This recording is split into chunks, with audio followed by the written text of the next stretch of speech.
Hello' guys. তো ছাত্ৰ ছাত্ৰীসকলক সহায় কৰাৰ বাবে আমাৰ এই ক্ষুদ্ৰ প্ৰচেষ্টা, আমাৰ এই প্ৰচেষ্টাই যদি কাৰোবাক সহায় কৰে তেন্তে আমি নথৈ আনন্দিত হ'ম।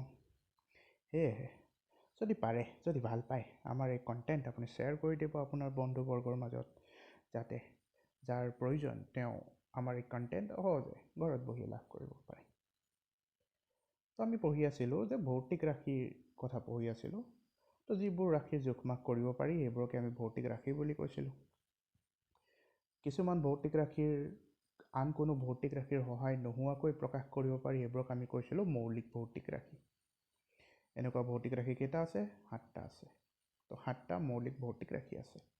আন যিমানবোৰ ভৌতিক ৰাশি আছে এইসমূহ প্ৰকাশ কৰিবৰ বাবে এই 7টা ফাণ্ডামেণ্টেল বা মৌলিক ভৌতিক ৰাশিৰ সহায় ল'ব লগা হয়। গতিকে বাকীবোৰ ভৌতিক ৰাশি আমি যৌগিক ভৌতিক ৰাশি বুলি কওঁ।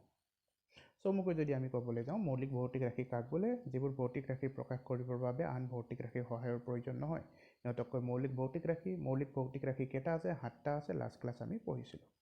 তাৰে মাজৰ কেইটামান আমি ফটাফট মনত পেলাই লওঁ। এটা আছিলে দৈৰ্ঘ্য আছিলে, ভৰ আছিলে, সময় আছিলে, বৈদ্যুতিক প্ৰবাহ, পদাৰ্থৰ পৰিমাণ, দীপন তীব্ৰতা আৰু তাপগতীয় উষ্ণতা। 7টা আছিলে। ইয়াত কেৱল 4টা লিখা আছে। আৰু যৌগিক ভৌতিক ৰাশি কাক বোলে? যিবোৰ ভৌতিক ৰাশি প্ৰকাশ কৰিবৰ বাবে আন ভৌতিক ৰাশিৰ সহায় ল'ব লগা হয় সেইবোৰকে যৌগিক ভৌতিক ৰাশি বোলে। তো এই 7টা মৌলিক ভৌতিক ৰাশিৰ বাদে যিমানবোৰ ভৌতিক ৰাশি আছে সকলোবোৰ যৌগিক। এতিয়া যৌগিক ভৌতিক ৰাশি এটা আমি চাওঁ, দ্ৰুতি। ইংলিছত যাক স্পীড বুলি কয়। তো স্পীড জোখাৰ আমি ফৰ্মুলা জানো। ওপৰত আমাৰ দূৰত্ব লাগে, তলত সময়। মানে দ্ৰুতি কাকবোৰে? একক সময়ত অতিক্ৰম কৰা দূৰত্বকে আমি দ্ৰুতি বুলি কৈছিলোঁ। মানে ওপৰত দূৰত্ব থাকিব, তলত সময় থাকিব। একক আমি জানো, দূৰত্বৰ এছআই একক মিটাৰ, সময়ৰ এছআই একক ছেকেণ্ড।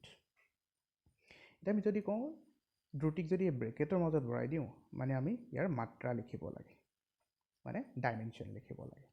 তো ডাইমেনশ্যন কেনেকৈ লিখে এইটো আমি জানিব লাগে। এইটো আমাৰ কাৰণে ইম্পৰ্টেণ্ট। দ্ৰুতি ফৰ্মুলা আমি জানো, ওপৰত দূৰত্ব লাগে, তলত সময়। দূৰত্ব মানে হ'ল দৈৰ্ঘ্য, এইটো হয় মিটাৰত জোখোঁ। দৈৰ্ঘ্যৰ কাৰণে আমি চিম্বল কি আছিলে? Capital L. এই চিম্বলটোক আমি এতিয়া ক'ম মাত্ৰা বা ডাইমেনশ্যন বুলি ক'ম। মানে দ্ৰুতি যেতিয়া আমি মেজাৰ কৰিব লগা হয়, জুখিব লগা হয়, ওপৰত দূৰত্ব জুখিব লাগিব, মানে এটা দৈৰ্ঘ্য জুখিব লাগে। এইটোক আমি লিখোঁ দৈৰ্ঘ্য, ওপৰত দূৰত্ব এবাৰেতো ইউজ কৰোঁ, গতিকে L1 মানে দৈৰ্ঘ্য এবাৰ ইউজ কৰিলোঁ। তো মানে দ্ৰুতি মেজাৰ কৰিবৰ কাৰণে আমাক এবাৰ এটা দৈৰ্ঘ্যৰ প্ৰয়োজন হয়, মানে দূৰত্বৰ প্ৰয়োজন হয়, গতিকে ওপৰত L1। তলত সময়, মানে সময় এবাৰ প্ৰয়োজন হয়। তাকে আমি যদি একেটা লাইনত লিখোঁ, এনেকৈ লিখিব লাগিব L1, T2 ওপৰত গ'লে -1। মানে ইয়াৰ পৰা আমি কি বুজিলোঁ? দ্ৰুতি মেজাৰ কৰিবৰ কাৰণে এটা দৈৰ্ঘ্য ব্যৱহাৰ কৰিব লগা হ'ব আৰু এটা সময়ৰ ব্যৱহাৰ কৰিব লগা হ'ব। কিন্তু দ্ৰুতিৰ যিটো ফৰ্মুলা, তাত যিটো দৈৰ্ঘ্য থাকিব মানে দূৰত্ব, সি ওপৰত থাকিব আৰু সময়টো T মাইনাছ মানে সি তলত থাকিব। তাকে আমি অলপ যদি ষ্টাইলত লিখোঁ, সাধাৰণতে মাত্ৰা লিখোঁতে আমি 3টা ৰাশি ৰাখোঁ। নৰ্মেলি এই 3টা ৰাখোঁ, দৈৰ্ঘ্য, ভৰ আৰু সময়। ইয়াতো দ্ৰুতি যেতিয়া আমি কেলকুলেট কৰিছোঁ তাততো ভৰৰ প্ৰয়োজনেই নাই, গতিকে আমি ভৰ 0 লিখিছোঁ, M0। ভৰৰ কাৰণে মাত্ৰা হ'ল M। তো দ্ৰুতিৰ যদি আমি মাত্ৰা লিখিব লগা হয়, আমি লিখিম M0 L1 T-1। গতিকে এইটো দেখাৰ লগে লগে আমি কি বুজিব লাগিব যে দ্ৰুতি যেতিয়া আমি মেজাৰমেণ্ট কৰিব লগা হৈছে বা জোখমাখ কৰিছোঁ, ভৰ এটাও ব্যৱহাৰ কৰা নাই, মানে শূন্যতা ব্যৱহাৰ কৰিছোঁ। দৈৰ্ঘ্য এবাৰ ব্যৱহাৰ কৰিছোঁ আৰু +1 মানে ওপৰত আছিলে ফৰ্মুলাৰ, আৰু সময় এবাৰ ব্যৱহাৰ কৰিছোঁ, -1 মানে তলত আছিলে।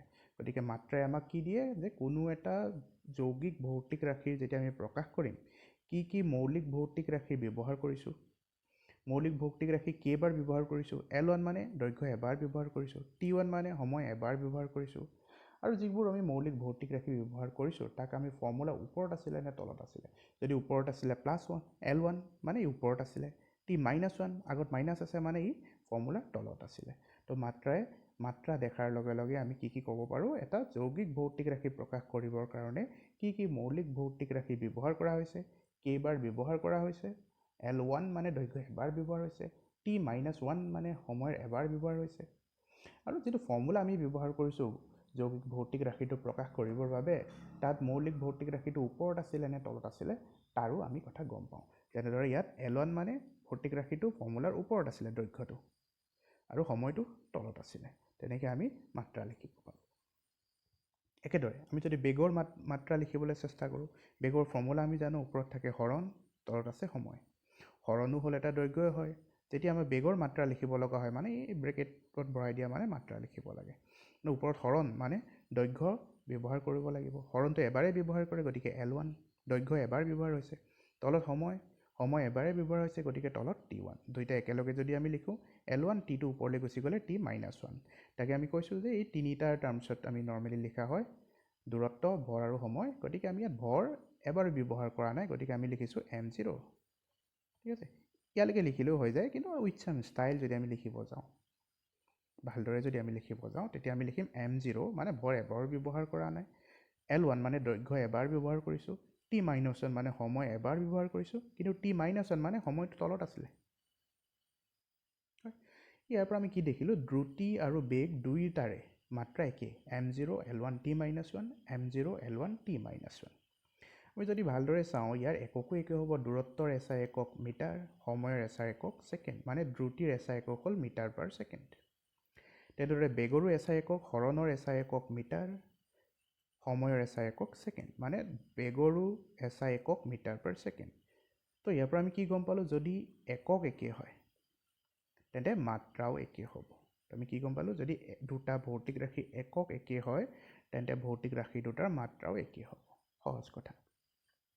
এতিয়া যদি আমি ত্বৰণৰ যদি মাত্ৰা লিখিবলৈ চেষ্টা কৰোঁ, ত্বৰণৰ ফৰ্মুলা আমি জানো, ওপৰত থাকে বেগৰ পৰিৱৰ্তন, তলত থাকে সময়। বেগৰ পৰিৱৰ্তনৰ এককো বেগৰ এককৰ নিচিনাই হ'ব, মানে মিটাৰ পাৰ ছেকেণ্ড হ'ব। তো বেগৰ আমি মাত্ৰা লিখিব জানো, বেগৰ মাত্ৰা হ'ল L1 T-1। তো ত্বৰণৰ যেতিয়া আমি মাত্ৰা লিখিম, ওপৰত থাকিব বেগৰ মাত্ৰা, মানে L1 T-1। সময়ৰ কাৰণে T1, T1টো ওপৰত গৈছিলে -1 -1 হৈ গ'ল। তো মানে ত্বৰণৰ মাত্ৰা হ'ল L1 T-। তাকে উইথ চাম ষ্টাইল যদি আমি লিখিব ট্ৰাই কৰোঁ, M0 L1 T-2, মানে ইয়াত ভৰ এবাৰো ব্যৱহাৰ কৰা নাই, দৈৰ্ঘ্য এবাৰ ব্যৱহাৰ কৰিছোঁ, সময় দুবাৰ ব্যৱহাৰ কৰিছোঁ, কিন্তু সময়টো ফৰ্মুলাৰ তলত আছিল। গতিকে ত্বৰণৰ যিটো মাত্ৰা কি হ'ব, M0 L1 T-2। তাকে আমি এই ফৰ্মুলা ব্যৱহাৰ নকৰি যদি এককো জানো, ত্বৰণৰ একক আমি জানো metre per second square. Metre মানে দৈৰ্ঘ্য হ'ব লাগিব, মানে ওপৰত এটা L1 আছিলে, ছেকেণ্ড স্কুৱেৰ মানে দুটা সময় ব্যৱহাৰ হৈছে, তলত ব্যৱহাৰ হৈছে। তাকে যদি আমি একেটা লাইনত লিখোঁ, L1 T2 ওপৰলৈ গ'লে T-1। তাকে উইথ চাম ষ্টাইল লিখিলে এনেকুৱাই হ'ব, মানে M0 L1 T-2, মানে ভৰ এবাৰো ব্যৱহাৰ কৰা নাই, দৈৰ্ঘ্য এবাৰ ব্যৱহাৰ কৰিছোঁ আৰু সময় দুবাৰ ব্যৱহাৰ কৰিছোঁ, কিন্তু ফৰ্মুলাৰ তলত আছিলে। গতিকে ইয়াৰ পৰা আমি কি গম পালোঁ যে মাত্ৰা লিখিবৰ কাৰণে আমাক যদি ফৰ্মুলা জানো তেতিয়াও আমি লিখিব পাৰোঁ, বা যদি যিটো ভৌতিক ৰাশিৰ এককো যদি আমি জানো, একক জানিলেও আমি মাত্ৰা লিখিব পাৰোঁ। তেনেদৰে যদি আমি বলৰ মাত্ৰা লিখিবলৈ চেষ্টা কৰোঁ, আমি সকলোৱে জানো বলৰ ফৰ্মুলা আছিলে F = ma, মানে ফাদাৰ = মাহ, এনেকুৱা আছিলে, F = ma। M মানে আছিলে ভৰ, A মানে হ'ল ত্বৰণ। এতিয়া মোক যদি কয় বলৰ মাত্ৰা লিখিব লাগে, তো প্ৰথমতে মই এমৰ মাত্ৰা লিখিব লাগিব। M মানে হ'ল ভৰ, ভৰৰ মাত্ৰা আছিলে কেপিটেল M। কেইবাৰ ইউজ কৰিছোঁ, এবাৰ, তো M1। ত্বৰণৰ মাত্ৰা অলপ আগত মই উলিয়ালোঁ, কিমান হ'ল L1 T-2, একেলগে লিখি দিলোঁ। তো মানে ভৰৰ মাত্ৰা কিমান হৈ থাকিলে, M1 L1 T-2। তাৰমানে ইয়াৰ পৰা আমি কি গম পালোঁ, বল এটা যেতিয়া আমি কেলকুলেশ্যন কৰিব লগা হয় বা প্ৰকাশ কৰিব লগা হয়, ভৰ লাগিব এবাৰ, দৈৰ্ঘ্য এবাৰ ব্যৱহাৰ হ'ব, সময় দুবাৰ ব্যৱহাৰ হ'ব, কিন্তু ফৰ্মুলাত সময়টো তলত থাকিব। ঠিক আছে, তেনেদৰে যদি আমি কাৰ্যৰ ফৰ্মুলা ব্যৱহাৰ কৰোঁ, আমি জানো ক্লাছ 10ত আমি পঢ়িছিলোঁ কাৰ্য সমান বল পূৰণ হৰণ।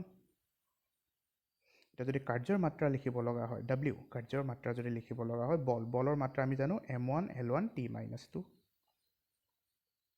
আৰু হৰণ মানে হ'ল দৈৰ্ঘ্য, মানে L1। তো দুইটা যদি একলগ কৰোঁ, M1 L1 আৰু L1, দুটা L1 লগ লাগি L2 হৈ থাকিলে T-2, মানে কাৰ্যৰ SI একক হ'ব M1 L2 T-2। এতিয়া আমাক যদি সোধে শক্তিৰ মাত্ৰা কি হ'ব, ঠিক আছে, শক্তিৰ ফৰ্মুলা ব্যৱহাৰ কৰি আমি উলিয়াব পাৰোঁ, বা আমি এনেও জানো যে কাৰ্যৰ SI একক কি হয়, জুল। কাৰ্যৰ SI একক হ'ল জুল, শক্তিৰো SI একক জুল। তো আমি কি পঢ়িছিলোঁ, যদি একক একে হয় তেন্তে মাত্ৰাও একে হ'ব, মানে কাৰ্যৰ এককো যদি জুল, শক্তিৰ এককো যদি জুল, তেন্তে দুইটাৰ মাত্ৰাও একে হ'ব। কাৰ্যৰ মাত্ৰা যদি M1 L2 T-2 হয়, তেন্তে শক্তিৰ মাত্ৰাও কি হ'ব, M1 L2 T-2। গতিকে আমি ইয়াৰ পৰা কি বুজিলোঁ, যৌগিক ভৌতিক ৰাশিবোৰ প্ৰকাশ কৰিবৰ কাৰণে কিছুমান মৌলিক ভৌতিক ৰাশিৰ ব্যৱহাৰ কৰা হয়। মৌলিক ভৌতিক ৰাশি কোনকেইটা ব্যৱহাৰ কৰা হয়, কেইবাৰ ব্যৱহাৰ কৰা হয়, ফৰ্মুলাৰ ওপৰত থাকে নে তলত লাগে, তাক প্ৰকাশ কৰিবৰ কাৰণে কি থাকে, আমাৰ মাত্ৰা থাকে বা ডাইমেনশ্যন থাকে। ডাইমেনশ্যনে তাক ৰিপ্ৰেজেণ্ট কৰে। আৰু আমি কি বুজিছোঁ, যদি একক একে থাকে মাত্ৰাও একে হয়। ঠিক একেদৰে মাত্ৰা লিখিবৰ কাৰণে আমাৰ কি কি প্ৰয়োজন, যিটো ভৌতিক ৰাশি মাত্ৰা লিখিব লাগে তাৰ যদি আমি ফৰ্মুলা জানো তেতিয়াও আমি মাত্ৰা লিখিব পাৰোঁ, বা যদি আমি যিটো ভৌতিক ৰাশি মাত্ৰা লিখিব লাগে তাৰ যদি আমি এককো জানো তেতিয়াও আমি মাত্ৰা লিখিব পাৰোঁ। তো এনেদৰে এইখিনি কথা যদি আমি ভালদৰে জানো, যদি বুজি পাওঁ, হৃদয়ংগম কৰিব পাৰোঁ, যিকোনো ভৌতিক ৰাশিৰ মাত্ৰা আমি সহজেই লিখিব পাৰিম। আজিলৈ ইমানেই। যদি আপোনালোকে আমাৰ ভিডিঅ'টো চাই ভাল পালে বা কথাবোৰ বুজি পালে তেনেহ'লে ইয়াৰ আপোনাৰ বন্ধুসকলৰ মাজত শ্বেয়াৰ কৰি দিব, যাতে যিসকলৰ প্ৰয়োজন তেওঁলোকে আমাৰ এই কণ্টেণ্ট সহজেই ঘৰত বহি লাভ কৰিব পাৰে। যদি কিবা নুবুজা থাকে বা কিবা জানিব লগা থাকে, ডাউট থাকে, তেন্তে কমেণ্টত জনাব বা আমাক কণ্টেক্টো কৰিব পাৰে। ঠিক আছে, যদি ভাল পাইছে আমাৰ এই চেনেলটো ছাবস্ক্ৰাইব কৰি দিব, লগতে শ্বেয়াৰ কৰি দিব।